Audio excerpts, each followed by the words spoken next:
cutting of subsidies over the next year. But we are still, compared to others, pretty high. With neutrality in Switzerland being defined in the traditional state security, but now moving to the human security agenda becoming a greater part of the whole world political structure, how do you see neutrality moving forward in the Swiss minds as the whole premise of a state security shifting to a human security agenda?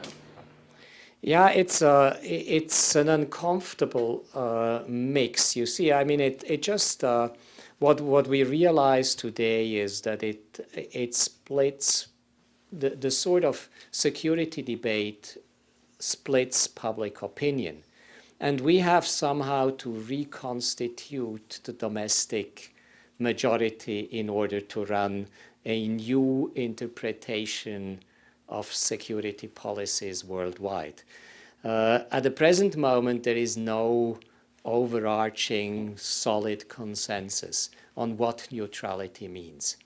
We just see shifting fronts. You have traditionalists who say what you are doing at the United Nations, engaging in human security is basically meddling with conflicts and is getting engaged and exposing the country into conflicts. And you have the others who say this is the new form and we can't stick with dogmatic concept of state security and neutrality. We have to shift and to adapt our concept.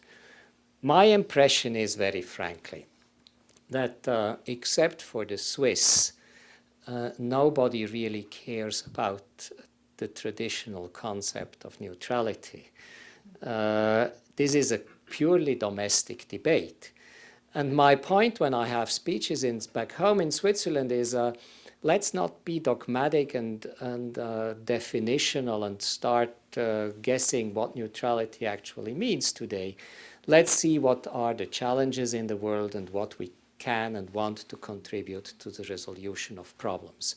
And there you can find pretty solid consensus. And on most of the points I mentioned on what I call the human security agenda, we do have broad support back home from many political quarters. Your description of Switzerland, it sounds like a utopia to most Americans. I think as we look at our own country, which I think was founded and developed really on strong ethnic diversity, and I think to a great deal our strength comes from that ethnic diversity. It seems to me that what you are protecting in that border could perhaps be threatened by bringing in individuals from all parts of the world with different ideas and cultures, etc. I'd be interested to know what your immigration policies are and how you would prevent Switzerland from becoming a country where it seems to me that a tremendous amount of ethnic diversity would interrupt what it is that you're trying to preserve. Yeah, I mean, this is a big political issue and topic today. Just to give the outlines of figures, now we have roughly 23% of our population is foreign population, so it's a high percentage. This population is attracted by the Swiss labor market, is labor migration into Switzerland, mainly from Europe, and secondly, it's partly refugee migration into Switzerland from different conflicts of the world. Biggest ethnic group coming from the Balkans, and we have at the present moment a fair share of 180,000 Kosovars, 150,000 Serbs, and roughly 2,000 Croats in Switzerland, which is the biggest community at the present moment outside the neighboring countries is former Yugoslavia with almost 500,000 people. Other constituencies are from Sri Lanka, Africans. Now, on the labor market, and the regular labor market immigration into Switzerland. This is very similar to the United States. We have a lot of, as soon as you have a job, the job is open to all Europeans now because of our integration with the European Economic Area, and we try to keep a solid amount of jobs open for global migration as well.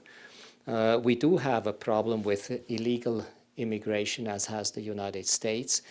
And I think one of the biggest challenges is the integration capacity of the country given the migration flux into Switzerland. We realize that the capacity to integrate is not at all times the same and is not at all times working. We have a lot of problems at peak moments of major migratory fluxes.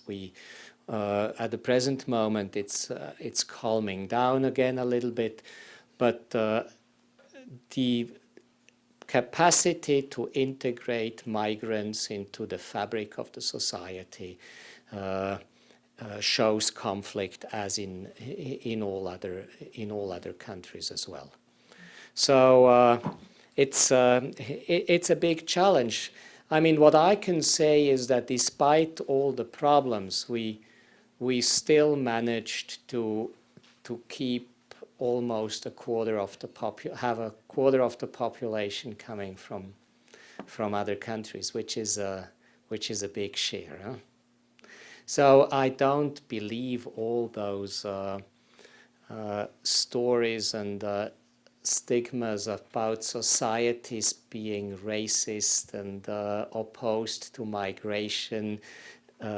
Everything boils down to the capacity of the political system to deliver basic services, because the problems are schooling, health, social security.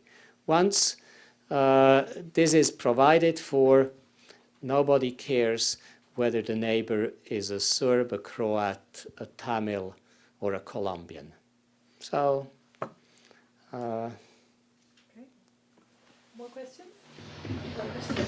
I was just curious to know as to when were women given the right to vote in Switzerland? oh, that's a good question, yes. In the 70s, yes, we were the 72. We were the last... yes, sure, what's this? Yes. Yeah. Well, this is a part of the political system. Yeah. If you ask people... and this was the male constituency coming from the constitution of the 19th century. We didn't go to war because in most of the European countries, women's voting rights have been a direct consequence of the First World War. We escaped the First World War with its negative impact. We escaped the positive consequences of the First World War in terms of modernization of society. We missed the same in the Second World War, which gave a final democratization in most of the countries for women's voting right. And it was a very long political process to get agreement in all the local community. There are more than 2,000 local communities, 26 cantons, and 1 country. And on all 3 levels, you have to have agreement on access and voting rights of women. And this went from the post-World War II into the 70s till everybody had the voting right. This is another, I mean, Ahmad was so kind of talking so much positive about my country. I mean, the good thing about democracy is that everybody is included. The bad thing is that it is terribly slow. You can't force decisions. Huh? You have to convince in public debate. Once you submit to vote, vote might not be logical or what you would expect it to be. We voted twice on becoming members of the United Nations. It was twice voted down, and only the 3rd time we managed to have majority. So always consider the pros and cons.